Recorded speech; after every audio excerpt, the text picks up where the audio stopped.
Bayangkan suasana malam di sebuah kota tiba-tiba berubah. Jalanan yang biasanya ramai mendadak sunyi. Tentara bersenjata lengkap berpatroli. Pos pemeriksaan berdiri di setiap sudut. Dan pengumuman jam malam menggema melalui pengeras suara. Masyarakat tidak lagi hidup dalam kebebasan, melainkan di bawah bayang-bayang laras senjata. Inilah wajah dari darurat militer, sebuah keputusan politik yang memberi negara kekuasaan penuh atas kehidupan rakyatnya. Dalam sejarah Indonesia, kata darurat militer bukanlah istilah asing. Ia muncul berulang kali di momen-momen krisis, dari pergolakan daerah di masa Soekarno, konflik berkepanjangan di Aceh, hingga tragedi Timor Timur.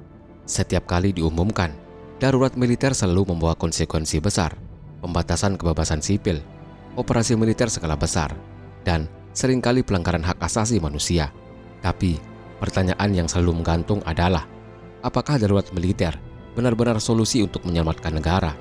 Ataukah ia justru menjadi jalan pintas yang meninggalkan trauma mendalam?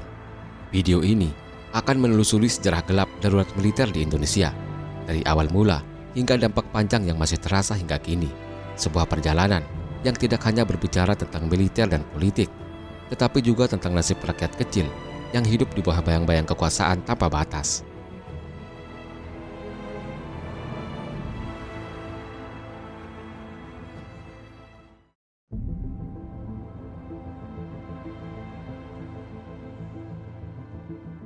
Darurat militer adalah kondisi ketika negara menyatakan dirinya berada dalam keadaan bahaya yang luar biasa. Dalam momen ini, kekuasaan sipil digantikan oleh kekuasaan militer. Presiden, sebagai kepala negara, memiliki wewenang untuk menetapkannya, sebagaimana tercantum dalam pasal 12 Undang-Undang Dasar 1945 dan diperkuat oleh Undang-Undang Keadaan Bahaya tahun 1959. Namun, dalam praktiknya, darurat militer bukan sekadar aturan hukum. Ia berarti kehidupan sehari-hari rakyat akan dikendalikan penuh oleh negara. Media bisa ditutup atau disensor, pertemuan publik dibatasi, orang bisa ditangkap tanpa pengadilan, bahkan bisnis dan perdagangan pun berada di bawah pengawasan militer. Dengan satu dekret, negara memberi wewenang absolut kepada angkatan bersenjata. Secara teoritis, darurat militer diumumkan demi menjaga keselamatan bangsa dari ancaman serius, seperti pemberontakan atau perang. Tetapi dalam kenyataannya, penerapannya seringkali menimbulkan pertanyaan, apakah benar langkah ini hanya demi keamanan, atau ada motif politik yang tersembunyi di balik keputusan besar itu. Sejarah Indonesia akan menunjukkan bahwa darurat militer bukan hanya alat untuk menekan pemberontakan. Lebih dari itu, ia menjadi pintu masuk bagi militer untuk memperluas perannya, bukan hanya di medan perang, tetapi juga di ranah politik, ekonomi, dan bahkan kehidupan sipil sehari-hari.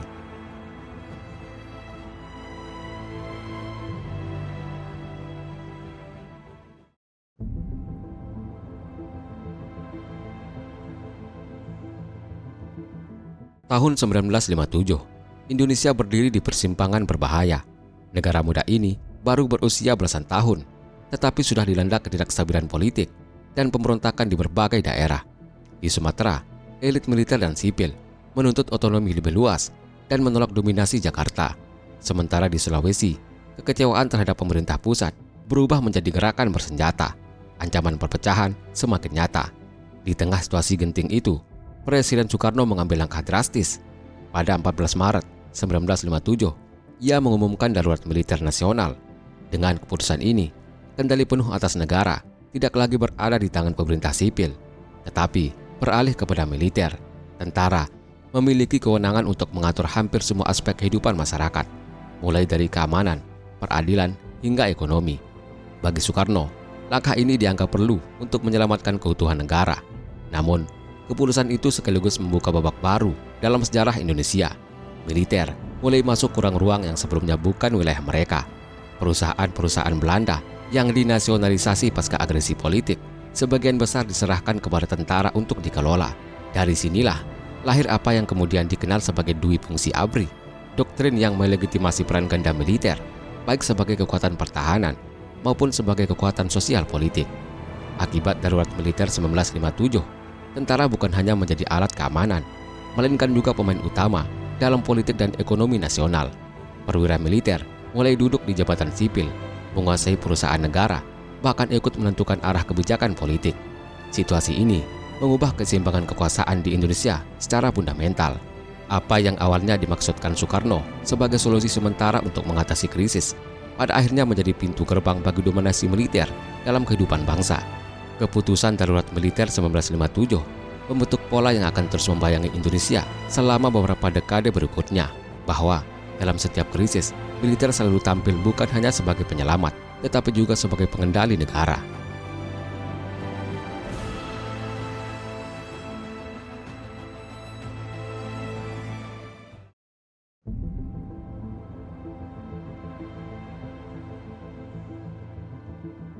Aceh yang berada di wilayah ujung barat Indonesia memiliki sejarah panjang perlawanan.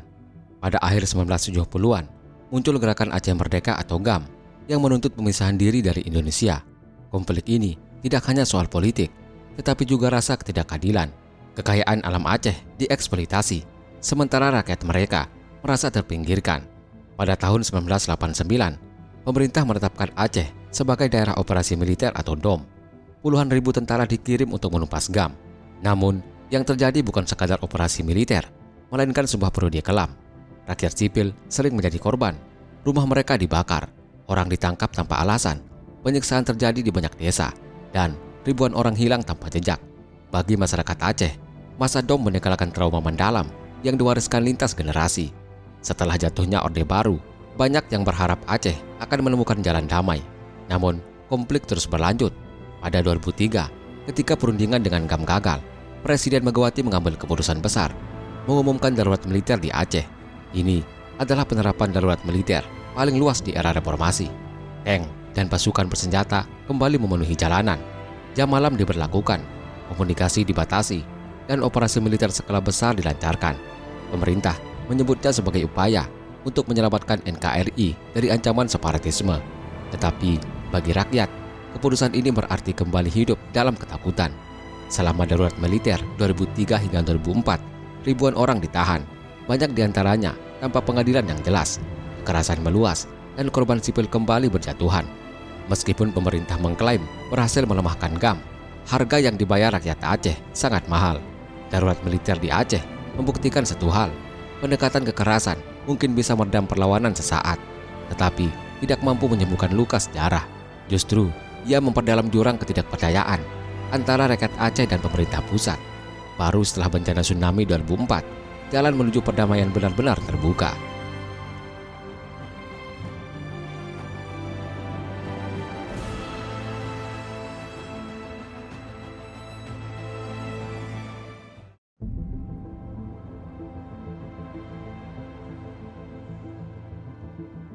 Timur Timur adalah salah satu bab paling kontroversial dalam sejarah Indonesia. Setelah Portugal angkat kaki pada 1975, Indonesia memutuskan untuk mengintegrasikan wilayah itu ke dalam NKRI. Namun, langkah ini segera memicu perlawanan dari kelompok pro kemerdekaan yang menilai kehadiran Indonesia bukan sebagai pembebasan, melainkan sebagai pendudukan. Sejak saat itu, Timur Timur hidup dalam bayang-bayang operasi militer. Tentara ditempatkan di hampir setiap kota dan desa dengan alasan menjaga stabilitas. Tetapi, kehidupan masyarakat berubah drastis, pengawasan ketat, kebebasan politik dibatasi, dan kekerasan seringkali menjadi bagian dari keseharian. Amnesty International dan berbagai lembaga internasional mencatat ratusan hingga ribuan kasus pelanggaran HAM, mulai dari penangkapan sewenang-wenang, penyiksaan, hingga pembantaian massal. Situasi mencapai puncaknya pada 1999, ketika Presiden B.J. Habibie memberikan opsi referendum kepada rakyat Timur Timur untuk memilih tetap bersama Indonesia atau merdeka. Hasilnya sangat mengejutkan. Lebih dari 78% rakyat memilih kemerdekaan. Pemerintah Indonesia kemudian mengumumkan darurat militer di wilayah tersebut dengan dalih untuk mengendalikan situasi pasca pemungutan suara. Namun, keputusan itu justru memperburuk keadaan. Milisi pro-Indonesia bersama aparat keamanan melancarkan gelombang kekerasan. Rumah-rumah dibakar, ribuan orang dibunuh, dan ratusan ribu warga dipaksa mengungsi. Kota Dili berubah menjadi puing. Dunia internasional menyaksikan dengan ngeri, dan tekanan global memaksa Indonesia menarik pasukan serta menerima kehadiran pasukan penjaga perdamaian PBB. Darurat militer di Timur Timur tahun 1999 menjadi contoh nyata kegagalan pendekatan militer dalam menyelesaikan konflik politik. Alih-alih menjaga keutuhan NKRI, keputusan itu justru mempercepat lepasnya Timur Timur dari Indonesia. Sejarah ini meninggalkan pelajaran pahit. penggunaan kekuatan senjata untuk meredam aspirasi politik hanya akan melahirkan kekerasan baru dan mengikis legitimasi negara di mata dunia.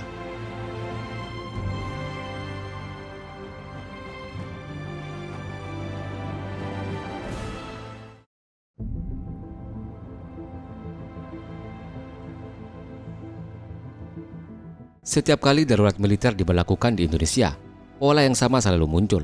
Kebebasan sipil dibatasi, masyarakat hidup dalam ketakutan, dan pelanggaran hak asasi manusia melonjak. Dari Aceh, Timur Timur, hingga era Soekarno, darurat militer selalu hadir dengan wajah yang keras. Laras senjata di jalanan, jam malam, sweeping, dan operasi intelijen yang tak mengenal batas. Para penguasa selalu membela kebijakan ini dengan argumen klasik, demi menjaga stabilitas dan menyelamatkan negara. Soekarno menggunakan alasan itu untuk mengendalikan pemberontakan daerah pada 1957. Soeharto menegaskannya di Timur Timur. Lalu, Megawati mengulanginya di Aceh tahun 2003. Namun, pertanyaan besar yang menggantung adalah, apakah stabilitas itu benar-benar tercapai atau justru dibangun di atas penderitaan rakyat biasa? Organisasi hak asasi manusia, baik di dalam maupun luar negeri, berulang kali menyoroti dampak buruk darurat militer. Ratusan hingga ribuan orang hilang tanpa jejak. Keluarga-keluarga tercerai-berai, dan trauma psikologis menimpa generasi berikutnya. Banyak kasus pelanggaran HAM di masa darurat militer yang hingga kini tidak pernah benar-benar diusut tuntas, meninggalkan luka sejarah yang belum sembuh. Lebih jauh, darurat militer juga memperkuat dominasi militer dalam kehidupan politik Indonesia. Ia melahirkan kultur kekuasaan yang menempatkan kekuatan bersenjata di atas hukum. Seakan-akan segala tindakan dapat dibenarkan demi alasan keamanan nasional. Padahal, sejarah menunjukkan bahwa pendekatan represif jarang menyelesaikan akar masalah. Dari sini, lahir pertanyaan yang mengguncang. Apakah benar negara menjadi lebih aman ketika rakyat hidup di bawah ketakutan? Apakah konflik bisa diselesaikan dengan menutup ruang dialog dan menggantinya dengan moncong senjata? Ataukah darurat militer hanya menjadi jalan pintas yang lebih banyak menunda masalah daripada menyelesaikannya?